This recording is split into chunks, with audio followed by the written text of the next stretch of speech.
Ayan si Kayla. Kayla, kumain ng kamatis.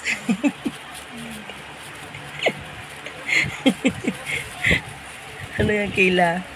Kamatis yung kinain mo. Ano lasa? Tingnan mo yan. Kinain ni Kayla yung kamatis.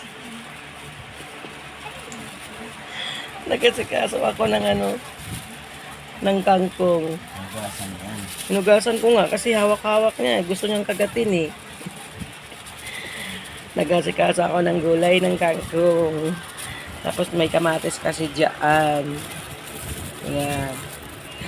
Hinugasan ko na lang kasi kinukuha ni Kayla. Kinakain niya. Ang sarap naman yan. Baliwala kay Kayla lasa ng kamatis. Usog natin tong kumot kay Papa. Ayan. Ayan, habang nanood siya ng Miss Rachel. Kain siya dito ng kamatis. Habang ako ay nag-aano ng kangkong. Ano, Lala? Masarap? Masarap kamatis, Lala? Ha? Ikaw talaga.